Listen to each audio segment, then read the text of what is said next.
Hello everyone, good morning to all of you and welcome to online study point. दोस्तों, आज है 28 मई और आज के इस वीडियो में हम 28 मई से रिलेटेड करंट अफेयर के सभी इंपॉर्टेंट क्वेश्चन डिस्कस करने वाले हैं, इसलिए वीडियो को अंत तक देखिएगा।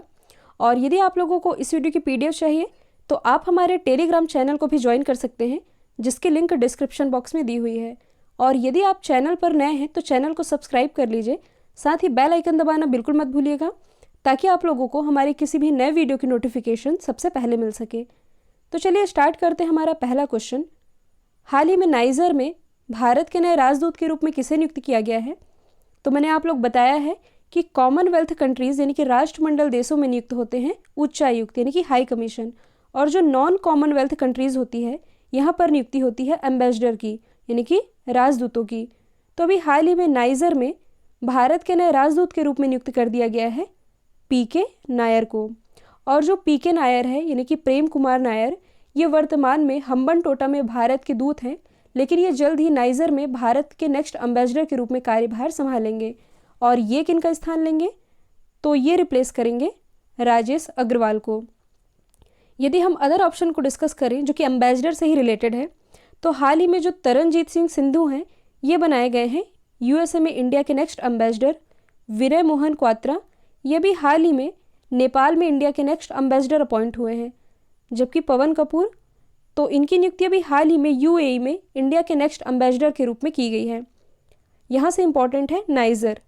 दो कंट्रीज़ में कंफ्यूज हो सकते हैं आप, नाइजर और नाइजीरिया, तो इसे हम डिस्कस कर लेते हैं। देखिए, आज जो ये इमेज है ये गलत लग गया है, नाइजर की जगह नाइजीरिया का लग गया है, मुझे भी थोड़ा सा कन्फ्यूज़न हो गया था। तो नाइजीरिया, इसके ऊपर में है नाइजर जहाँ पर मैंने निशान बनाया है, तो इसे मैं पीडीएफ में मॉडिफाई कर दूंगी। अभी हम समझ लेते हैं। देखिए, नाइजर और नाइजीरिया ये दोनों ही हैं अफ्रीका में, ये अफ्रीका महाद्वीप है और ये है अपना एशिया। देखिए, जो अफ्रीका महाद्वीप है ये एकमात्र ऐसा महाद्वीप है जिससे कि कर्क रेखा, मकर रेखा और विषुवत रेखा, ये तीनों ही रेखाएं गुजरती हैं। साथ ही यहाँ पर यदि आप देखेंगे तो ये अफ्रीका है और ये यूरोप है, और अफ्रीका और यूरोप से यानी कि अफ्रीका और यूरोप को अलग करने वाली जल संधि ये कहलाती है जिब्राल्टर जल संधि, जो कि यहाँ पर है। आप लोकेशन देख सकते हैं इसकी। और क्षेत्रफल की दृष्टि से यदि देखा जाए तो एशिया के बाद दूसरा सबसे बड़ा महाद्वीप ये अफ्रीका ही है, तो ये आप याद रखेंगे। हम बात कर रहे हैं नाइजर की, तो नाइजर की कैपिटल है नियामी, करेंसी है वेस्ट अफ्रीकन CFA फ्रैंक, और यहाँ के राष्ट्रपति कौन है? महामदो इसाफो। तो ये सभी आप याद रखेंगे। नेक्स्ट क्वेश्चन है, हाल ही में किस बैंक ने वरिष्ठ नागरिकों के लिए प्रधानमंत्री वय वंदना योजना की शुरुआत की है? तो इस योजना की शुरुआत अभी हाल ही में की गई है LIC के द्वारा।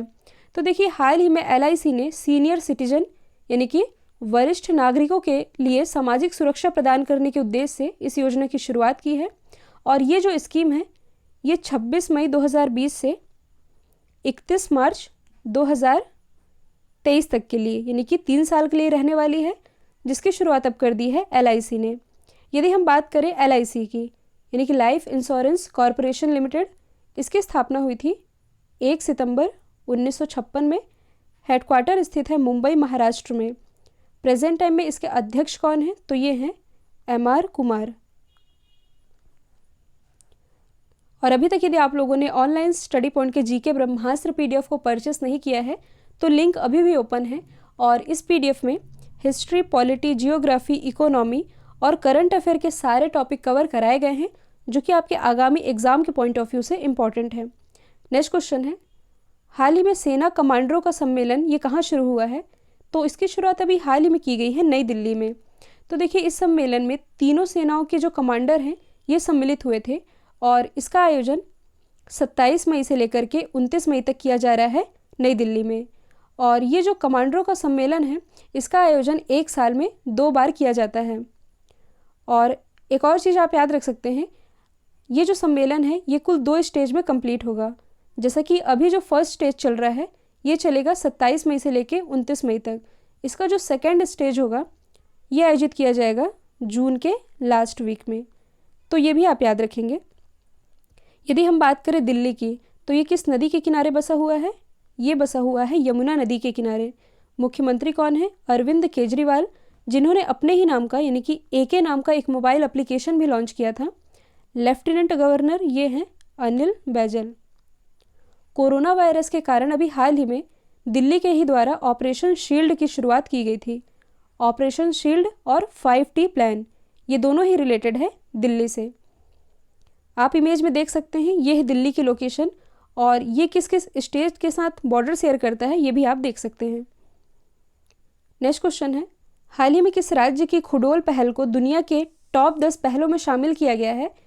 तो देखिए अभी हाल ही में जो मणिपुर है, मणिपुर की एक पहल है जिसका नाम है खुडोल। इसे अभी हाल ही में कोविड-19 महामारी से निपटने की लड़ाई में टॉप 10 वैश्विक पहलों में शामिल कर लिया गया है। और ये जो खुडोल पहल है, खुडोल पहल को यहाँ पर स्थित एक NGO ने स्टार्ट किया है और उस NGO का नाम क्या है? या ऑल। तो इस NGO का नाम भी आप याद रखेंगे। और ये जो NGO है ये समाज के हर वर्ग के लिए भोजन, स्वास्थ्य और ज़रूरी सामान अवेलेबल करा रहा है कोरोना महामारी के दौरान, और इसी के लिए इसकी पहल को शामिल किया गया है दुनिया के 10 पहलों में। तो सबसे पहले हम जान लेते हैं मणिपुर के बारे में। आप इमेज में देख सकते हैं, ये है मणिपुर की लोकेशन। मणिपुर की कैपिटल क्या है? इम्फाल। मुख्यमंत्री कौन है? एन बीरेन सिंह। गवर्नर है नज़मा ए हेपतुल्ला। लोकसभा सीटें आती हैं 2, राज्यसभा सीटों की संख्या कुल 1। मणिपुर से ही रिलेटेड 2 फेस्टिवल हैं, संगाई फेस्टिवल और लाई हरोबा फेस्टिवल। ये दोनों ही सेलिब्रेट किया गया था मणिपुर में ही। नेक्स्ट है, हाल ही में WHO और किस संगठन ने खेल के जरिए स्वास्थ्य में सुधार लाने के लिए एक समझौता किया है? तो ये समझौता भी हाल ही में किया है WHO और IOC ने। IOC यानी कि इंटरनेशनल ओलंपिक कमेटी, इन दोनों ने ही अभी हाल ही में खेलों और शारीरिक गतिविधियों के माध्यम से स्वास्थ्य को बढ़ावा देने के लिए साथ मिलकर काम करने के लिए एक अग्रीमेंट पर साइन किए हैं। साथ ही कोविड-19 के खिलाफ लड़ाई लड़ने के लिए एक टीम भी बनाई है WHO ने और IOC ने मिलकर। तो हम जान लेते हैं IOC के बारे में, यानी कि इंटरनेशनल ओलंपिक कमेटी के बारे में। इसकी स्थापना हुई थी 23 जून 1984 में। हेडक्वार्टर स्थित है लॉज़न, स्विट्ज़रलैंड में। और प्रेजेंट टाइम में इसके अध्यक्ष कौन हैं? तो ये हैं थॉमस बाक। तो इनका नाम भी आप याद रखेंगे। नेक्स्ट है, हाल ही में 2020 के NYIPLA inventor of the year का अवार्ड किसने जीता है? तो ये अवार्ड अभी हाल ही में जीत लिया है राजीव जोशी। ये IBM के वैज्ञानिक हैं। IBM यानी कि इंटरनेशनल बिजनेस मशीन, और ये भारतीय मूल के अमेरिकी वैज्ञानिक है। और ये अवार्ड इन्हें क्यों दिया गया है? तो देखिए, इन्हें ये अवार्ड इलेक्ट्रॉनिक उद्योग को बढ़ावा देने के लिए और कृत्रिम बुद्धिमत्ता, या इसे हम इंग्लिश में कहते हैं आर्टिफिशियल इंटेलिजेंस, तो आर्टिफिशियल इंटेलिजेंस की क्षमता को बेहतर बनाने में इनके योगदान के लिए ये अवार्ड दिया गया है, जिसका नाम है NYIPLA inventor of the year award. अब यहाँ पर ये टर्म लिखा है NYIPLA, इसकी फुल फॉर्म बनती है New York intellectual property law association. इसकी स्थापना हुई थी 1992 में और इसी के द्वारा यह अवार्ड दिया गया है। अब यदि हम अदर ऑप्शन को डिस्कस करें तो हाल ही में जो शक्तिकांत दास हैं, जो कि है RBI के गवर्नर, इन्हें भी हाल ही में Asia Pacific central banker of the year award से सम्मानित किया गया था। जो अजीम प्रेम जी है और अजय बंगा है, इन दोनों को ही संयुक्त रूप से कुछ समय पहले ही ग्लोबल एक्सीलेंस अवार्ड से सम्मानित किया गया था।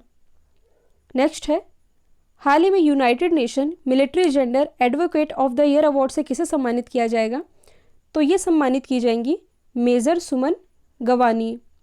तो देखिए, ये हैं भारतीय सेना की अधिकारी मेजर सुमन गवानी।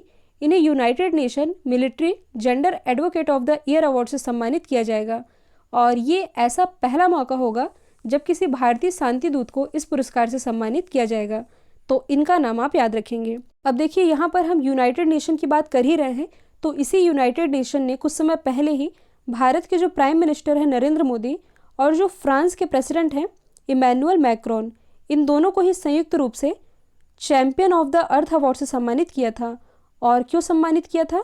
सोलर अलायंस के क्षेत्र में काम करने के लिए। और जो पायल जांगीड़ है, इन्हें कुछ समय पहले ही Bill and Melinda Gates Foundation के द्वारा चेंज मेकर अवार्ड से सम्मानित किया जा चुका है। तो ये सभी अवार्ड आप याद रखेंगे। नेक्स्ट है, हाल ही में किस केंद्रीय मंत्री ने चंबा में चार धाम परियोजना के तहत निर्मित की गई सुरंग का उद्घाटन किया है?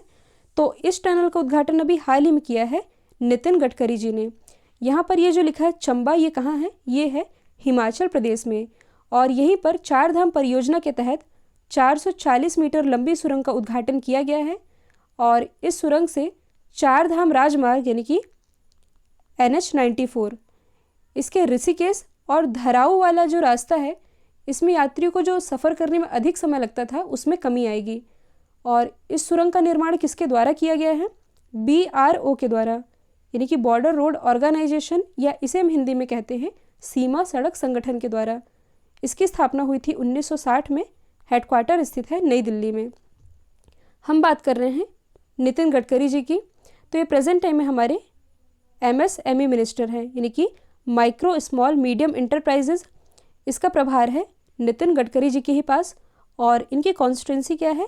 नागपुर, महाराष्ट्र। नेक्स्ट है, सितंबर 2020 में लोकल टू ग्लोबल थीम के साथ किस प्रसिद्ध मेले का आयोजन किया जाएगा? तो देखिए, कोविड-19 के कारण सभी फेस्टिवल और सभी इवेंट पोस्टपोन कर दिए गए थे, लेकिन अब ये जो नया मेला है ये आयोजित किया जाएगा, जिसका नाम है हुनर हाट मेला।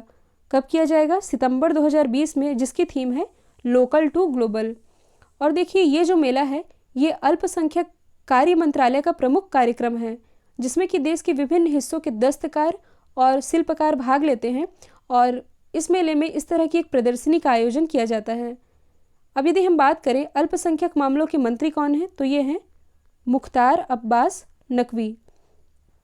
यदि हम अदर ऑप्शन को डिस्कस करें तो कुछ प्रसिद्ध मेले हैं जो कि एग्ज़ाम का पार्ट बनते हैं, जैसे कि सोनपुर मेला, ये है बिहार का, और ये एशिया का सबसे बड़ा पशु मेला है।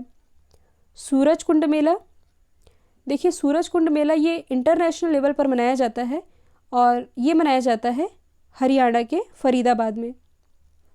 पुष्कर मेला ये मनाया जाता है राजस्थान में। नेक्स्ट है, हाल ही में किस देश के प्रधानमंत्री ने कोरोना के कारण देश में लगे आपातकाल को समाप्त करने का निर्देश दिया है? तो देखिए, ये क्वेश्चन मैंने कल भी पढ़ाया था, लेकिन इसमें एक थोड़ी मिस्टेक हो गई थी, इसे प्लीज़ आप करेक्ट कीजिएगा। जो प्रधानमंत्री हैं जापान के शिंजो अबे, इन्होंने जापान में लगे आपातकाल को अब समाप्त करने का निर्देश दिया है। कल मैंने बताया था कि जापान में इमरजेंसी लगाई गई है, जबकि ऐसा नहीं है। अब जापान में इमरजेंसी खत्म करने का आदेश दे दिया गया है, तो प्लीज़ इसे आप करेक्ट कर लीजिएगा। हम मैप में देख लेते हैं जापान को। ये है जापान की लोकेशन, और ये स्थित है एशिया महाद्वीप में। यहाँ की कैपिटल है टोक्यो, जो कि सेफ सिटी इंडेक्स में पहले स्थान पर रही है, और करेंसी क्या है? येन। प्राइम मिनिस्टर अभी मैंने बताया है शिंजो अबे। अच्छा, जापान की स्पेस एजेंसी, इसका क्या नाम है? जैक्सा। जैसे कि भारत में है इसरो, अमेरिका में है नासा, वैसे ही जापान की स्पेस एजेंसी का नाम है जैक्सा। कल मैंने आप लोगों से पूछा था फिक्की FLO के राष्ट्रीय अध्यक्ष के रूप में किसे नियुक्त किया गया? राइट आंसर था जानवी फूकन। अब आप लोगों के लिए आज का सवाल है, हाल ही में खेलों को उद्योग का दर्जा देने वाला भारत का पहला राज्य कौन बना है? तो इसका आंसर कमेंट बॉक्स में दीजिएगा। और अब मैंने आप लोगों को मैप के थ्रू भी पढ़ाना स्टार्ट कर दिया है, तो यही रिक्वेस्ट है कि वीडियो को ज़्यादा से ज़्यादा लाइक और शेयर कीजिए। तो आज के लिए इतना ही। Thank you so much.